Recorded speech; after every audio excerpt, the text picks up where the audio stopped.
Hi, I'm Skating PJ, and this is Let's Talk About It, the Skate Ontario podcast, where we're going to get up close and personal with members of our skating family who have a connection to Ontario. So, let's talk about it.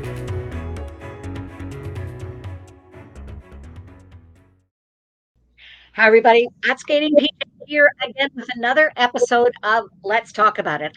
I am thrilled. You have no idea how much to be welcoming Beverly Smith, longtime friend, longtime Globe and Mail sports reporter, and somebody who knows the Ontario stories backwards and forwards. Bev, thank you so much for joining me today. Oh, my pleasure. Okay, we're going to focus a little bit on Ontario, but before we do that, because you are an Ontario girl, I want to know, where does this fascination with figure skating, where did it start?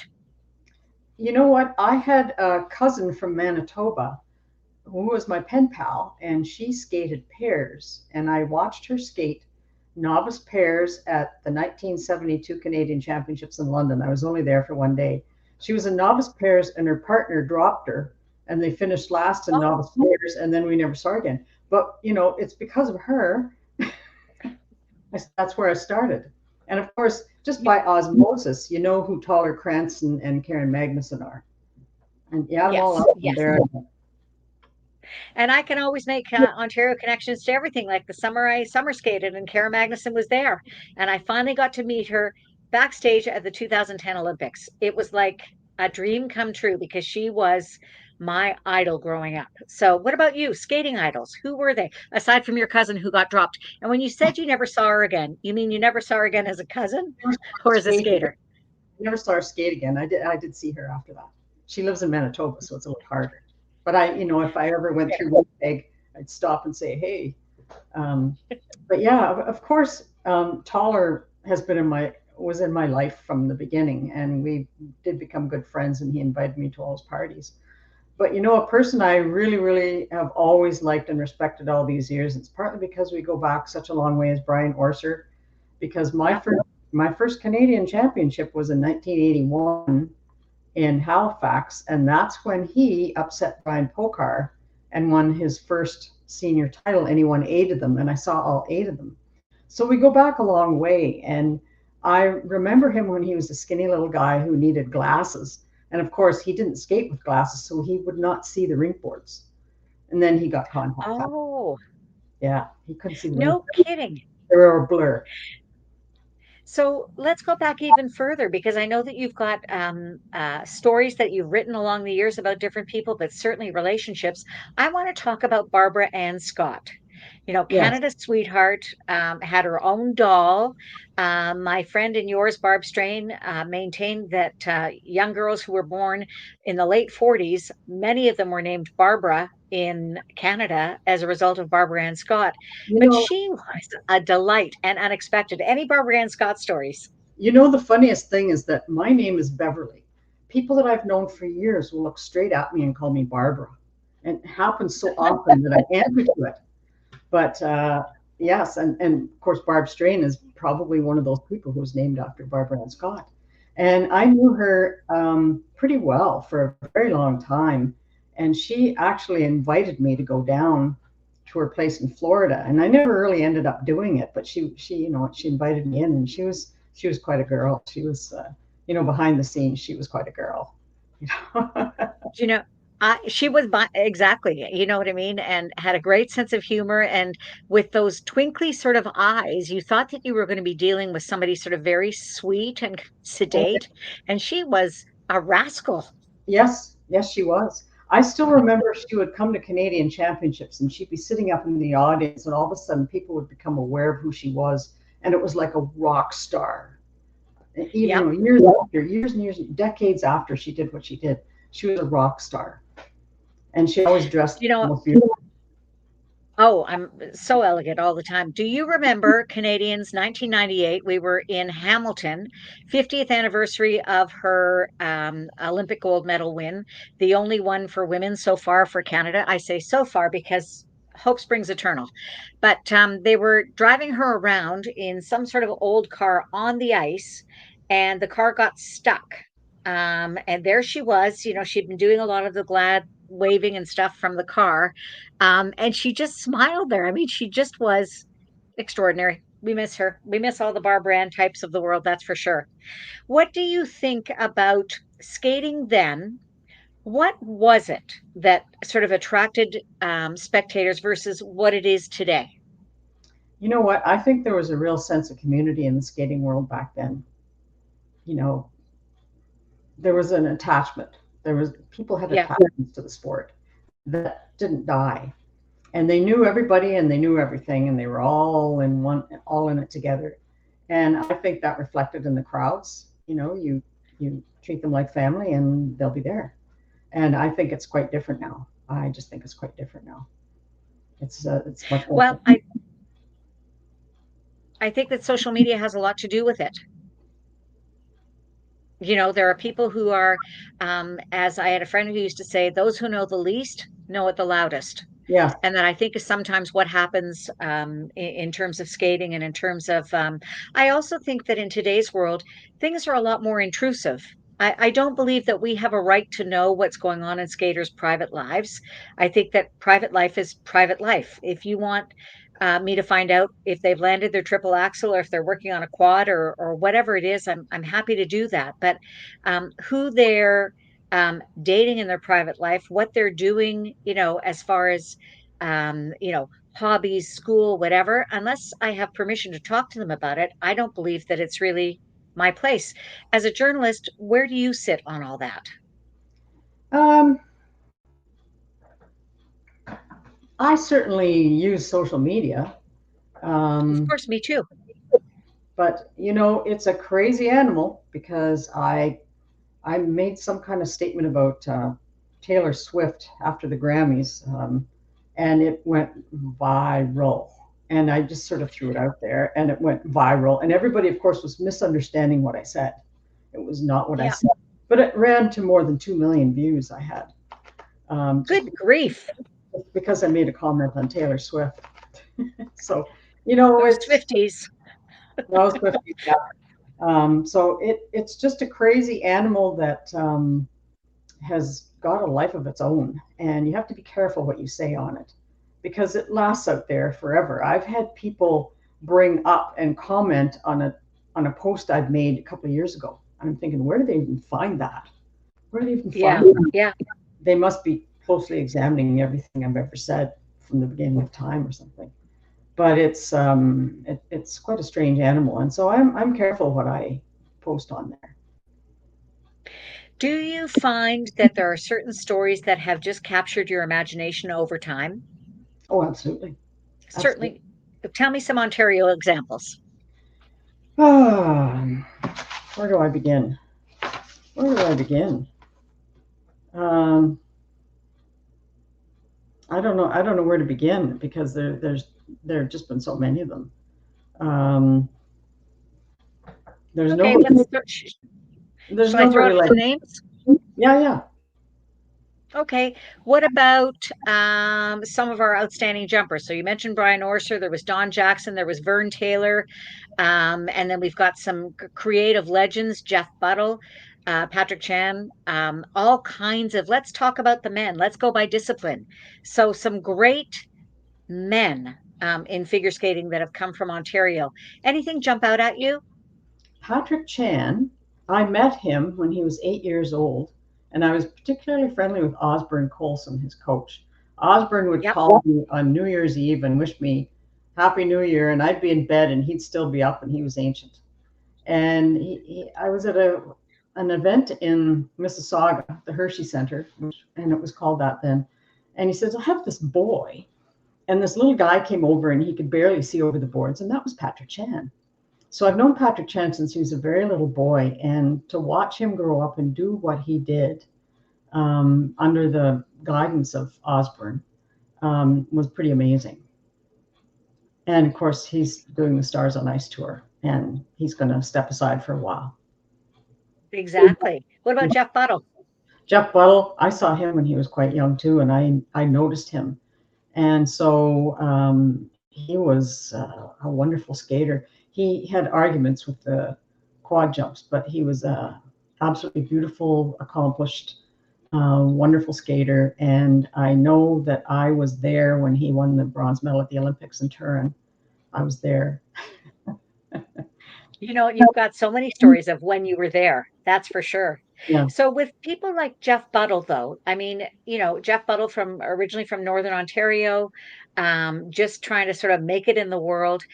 When you're writing stories about athletes, what is it about an athlete's story that you're able to so beautifully craft it into something that the rest of us can read? Are you always looking for a nugget? Like, what is your process like? It's human interest. It's a story that goes beyond what they're doing on the ice, and that's what attracts me. And that means that anybody can read it. Not just skating people can read it. Mhm. I've always written for the general public, not just the skating public. And so you have to, reel them in. And everybody understands difficulties that people go through and what they're overcoming, and the details. The details are everything. What about Barb and Paul? Oh, Barb and Paul. Yeah. Barb I Underhill, started, Paul Martini, world champions. yes. Um, I remember I started covering skating when skating had been in a lull in Canada, and they were part of the group that was coming back up, along with Brian Orser and friends, and and they were just an amazing pair. And I remember when they had such a hard time at the Olympics in 1984, and they finished seventh, and it was just, and she had troubles with her skates beforehand and couldn't get things right, and it was just horrendous. And then she went back to her old skates and came to Ottawa, and Ottawa, the place was full. The place was full, and when they skated their free program and they did everything perfectly, the place just erupted, and you could feel the stands move with the noise that came out of there. It was just the most amazing thing. That was a fun event because partway through the lights went out.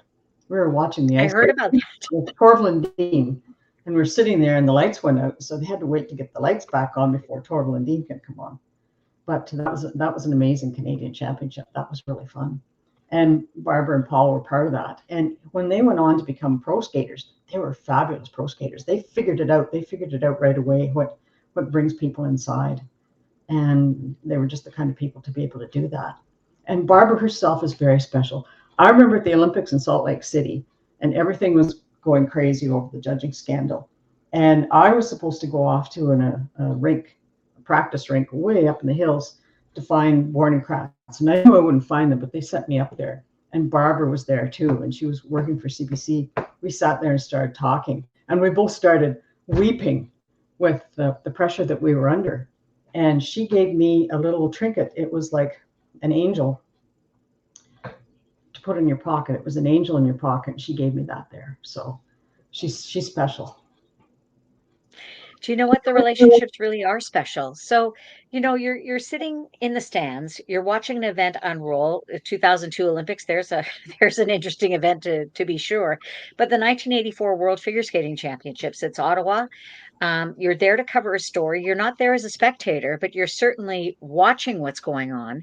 How do you keep track of of the highs and the lows in a performance for you then to be able to translate into a story? Like what is happening in your world, in your mind? You're aware of the clapping? Are you on your feet too? Like what's happening?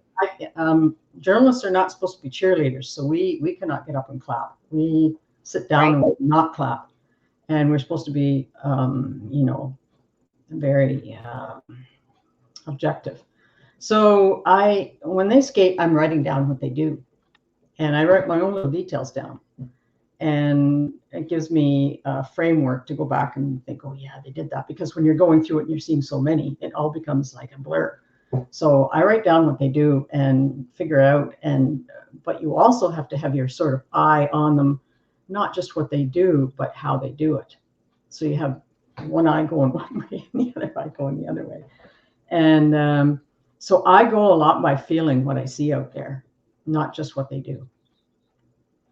You know what I've always appreciated about you is that you have um, uh, been somebody to acknowledge that you know a lot, but you don't know everything. And you're somebody who has gone to experts in the field to say, listen, I want to talk about this performance or this skater or that in order to better understand it. How does that play into what you think of as important or not in terms of storytelling? When I started, I had a sports editor ask me what else I wanted to do besides horse racing. He called me in and I said, "Oh, figure skating." And he said, "Perfect. That's just what I was hoping you'd say because we don't have a figure skating writer." And so when I went to the first few events, I'm watching all this stuff going on. I don't really understand what they're doing. And I had somebody there telling me, oh, they're doing a triple toe loop here and oh, they're doing this. And I thought to myself, you know what? I don't want to depend on somebody else. I need to Yeah. figure out everything I can possibly find out, not just learning the jumps. I learned the jumps without never ever being a figure skater. But I want to find out everything there is about the sport, and that involves everything. That involves everything they do and over time you develop the ability to know what works in a story, and what draws people in. And usually it's the emotional side. And I'm always on the lookout for the emotion that pull you in. Same thing with a song. You listen to a song.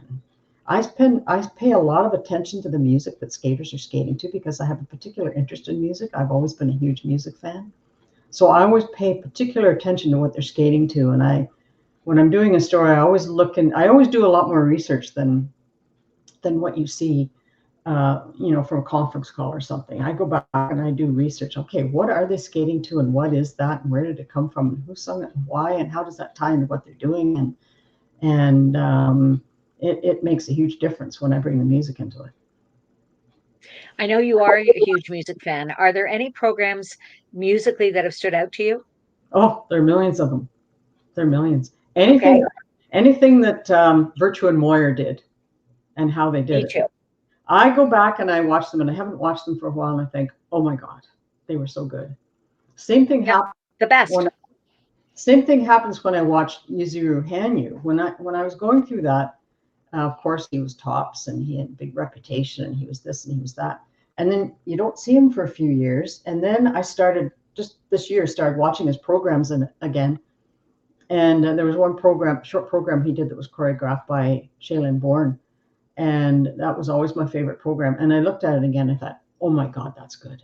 I'd forgotten. Yeah. And that's good. And you compare it to what's going on now, and you just think, oh wow, no wonder he had the accolades he did. There are certain names that will live on in perpetuity. Hanyu was one. I've got another one for you. Another nice Ontario kid, Elvis Stoico.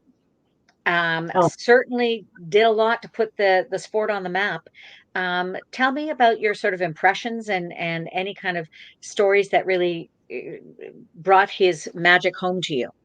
when I remember when he first came out, and Kurt Browning had been the star, and this little Elvis guy came out, and hardly anybody had heard of him before. And he came out, and all of a sudden he was there, like in a big way, and Yeah. threatening Kurt right from the beginning. So he was a major jumper, and he had a different mindset from everybody else. He was into martial arts, and he dealt a lot, and he thought a lot about the mind. And I remember when he retired, and he was down in Mexico for a while trying to find himself. And I interviewed him and listened to him. And I thought, oh my God, I'm way more impressed with you now than ever because of the way he thought and reasoned out things, and how he saw himself in the world, and what he needed to do to, um, figure out what his life was going to be like now. And he's just an impressive thinker and very analytical, and Yep. you know, very different from Kurt, but really interesting all the same. Absolutely. Sandra Bezic, I'm throwing out another name at you. Wonderful. She did Yeah, a I agree.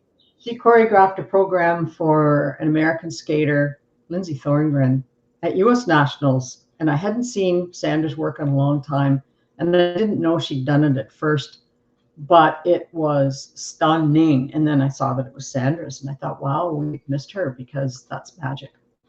that is magic work. And where does it come from? I don't know. It just keeps coming and coming, coming. But we hadn't seen her for a long time. So she's, so creative and so intelligent. I have a lot There's of, something in the water here I think for so. choreography. Very creative people live in this country. I don't know what it is. So, I don't know what it is. well, when I think of Laurie Nickel, I think of David Wilson. Yep. Jeff Buttle, of course, is doing lots of great work. There are just some real standouts. Shailene Bourne, of course, an Ontario girl. I just tell me for you, what do you think it is for the spectators when they're watching a program? What are they experiencing? Well, it's everything because how they do what they're doing is what draws people in, and Yeah. you can make the audience stand up by what you do on how you do it on the ice. You can absolutely make an audience stand up, and if it's choreographed the right way, and if you listen to your choreographer, um, you can, the program will go by in a minute.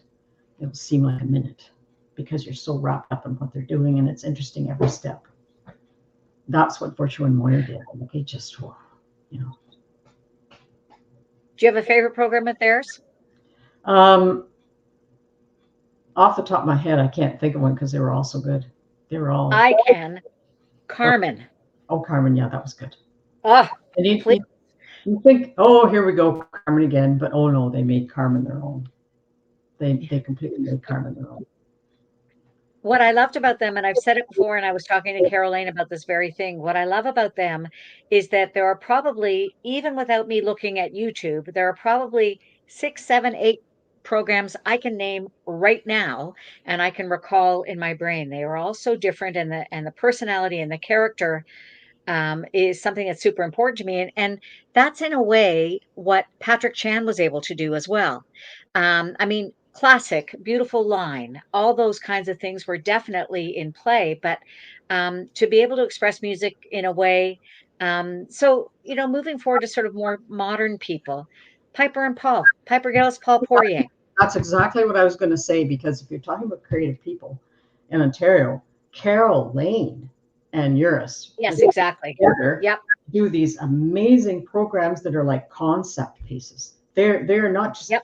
pretty shapes. They are concept pieces that are extremely sophisticated. And I'm in awe of her every year. Piper and Paul are doing a program on the Stars and Ice tour that is to Procol Harum, Whiter Shade of Pale. And I heard that and I thought, oh my God, that's one of my favorite songs. And of course they would do that one. Of course they would do that. And, I'm so impressed by what she does. Well, and it draws you in. Every Absolutely. program draws me in. They tell a story. They take you on a Yeah. I love it when I connect to something emotionally, when I'm watching skating, that's my favorite thing of all. And when that happens, and I'm no longer thinking about what I have to get at the grocery store or what else I can do, because you often split your brain in two with what you are watching and what you should be doing, maybe. That's the very best part of skating, as far as I'm concerned. Absolutely. Do you think that in general, skaters are born, or do you think that they're created through coaching and whatever other influences? That's a good question. I think some skaters are born with something, and a good coach will bring it out. I Yeah. think that's true. And there are some The skaters who I never get over the hurdle. They just can't. They just can't get there, no matter how many they are try. there very good question about hurdle because it was my next question. Are there any skaters? I mean, I've forever been pulling for skaters all the way along. Emmanuel Sandu comes immediately to mind where I just go, please, just do what we know you can do. Have there been any skaters for you that you've been following, covering over the years that you've just said, gee, I would love it for you, skater, not for me, but for you to be able to have that successful moment? Oh, there are tons of them. You know, you know, Roman Sadovsky, it always seems to be there hanging in and Love him. beautiful Yep. skater and never quite getting there, although, he's had some good moments. And there's a lot of things in his way. Um, he's one. Um, and Gabby Dillman has had so many difficulties in her way, and I don't know how. I don't know how she ever gets soon, but apparently she's back on the ice and I working. know, which is great. She's working away, Her, but it's you not. know, her energy. Mm, she skated fast. She was fast, and she just barreled into things. And she had Lori Nickel choreographing for her, which was a plus. And but she always had physical problems and Yeah. um, Injury. emo- emotional problems that she had to get through, that she had to deal with, and it's held her back. But on a good day, I mean, she was third in the world at one time. So Yeah. And I think that she could be there again. she's Because again, the talent is there, the yeah. work ethic is there. And there's the big old So yeah, I think that there's lots to sort of kind of celebrate. Do you spend any time looking at juniors? Like oh, are when you're at a competition? you kidding me? For years and years and years, I watch all the novices and the juniors, and I always have because I get a kick out of watching the kids, and they sometimes go on to do other things. I always make a point. I don't go to a Canadian championship and just go to the seniors event. I come early in the week and watch them all. And when they had all three levels, that was great for me. I don't want to have to Yeah, go I to used to love those too. yeah. So I watch everybody. I watch Do everybody. you think that skating has gotten too complicated for people to follow? That I could be. mean, the 6.0 system was complicated for lots of people. What does a 6.0 mean? But I've had lots of interactions with fans along the way who say, I don't really understand the numbers. I don't really like it. If you say Oh no, that 75, what does that actually mean? yeah. Um, is there And a every better way? and every year it changes because they make changes to the rules. And so it was originally supposed to be able to make skaters comparable to another, and from one year to the next, and you really can't because everything changes and the scoring Yeah, system changes and the values yeah. change, and you can't really compare it one year to the next.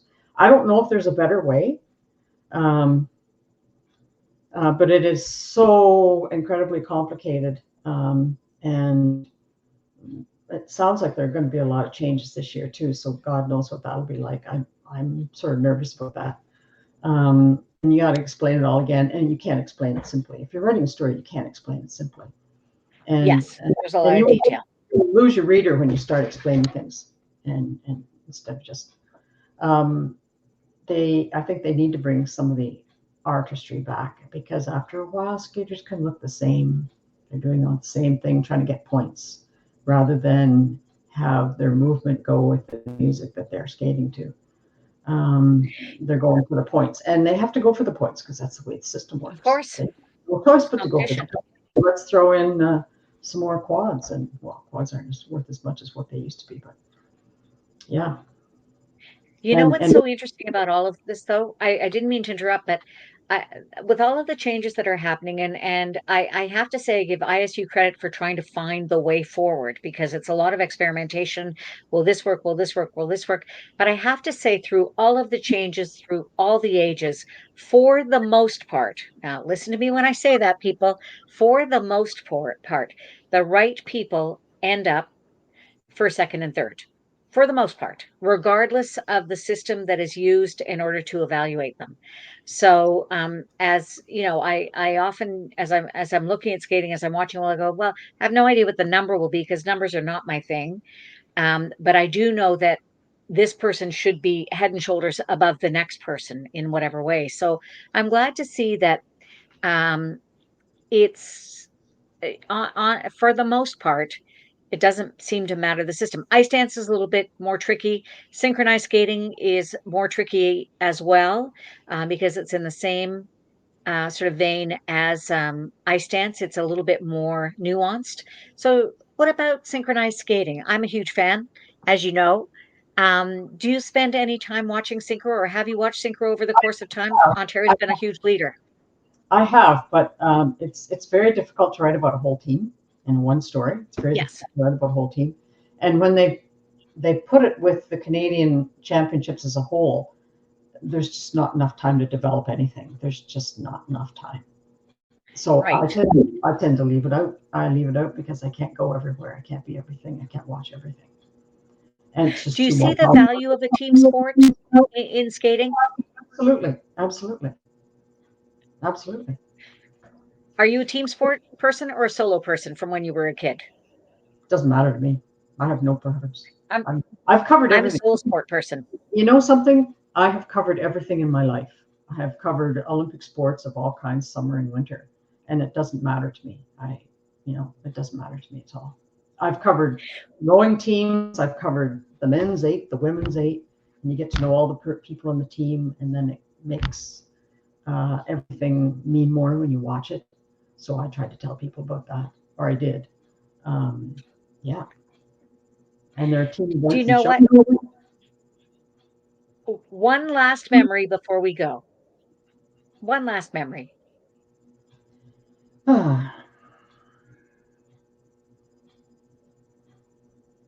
You know, Elizabeth Manley in 1988.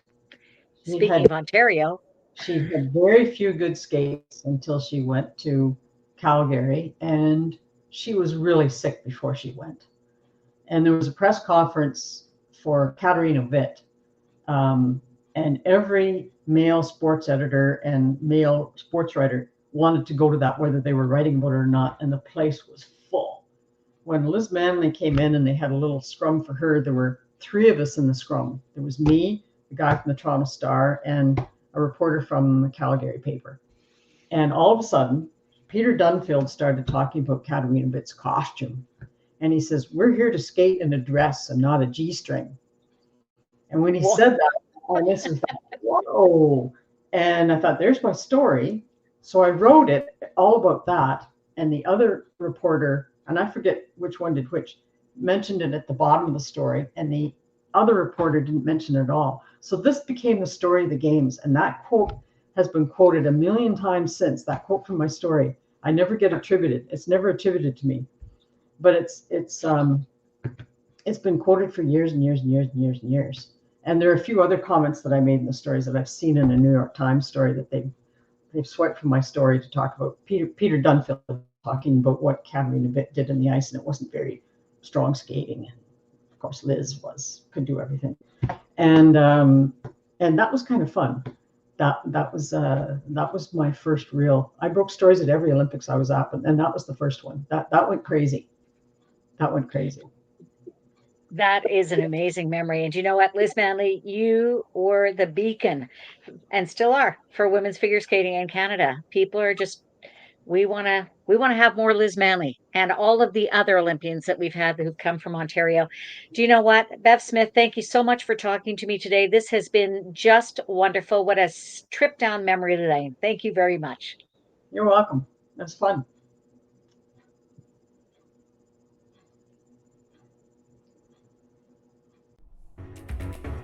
Thanks for joining us for another episode of Let's Talk About It, the Skate Ontario podcast. Don't forget to follow us on social media. I'm at Skating PJ. Until next time, bye for now.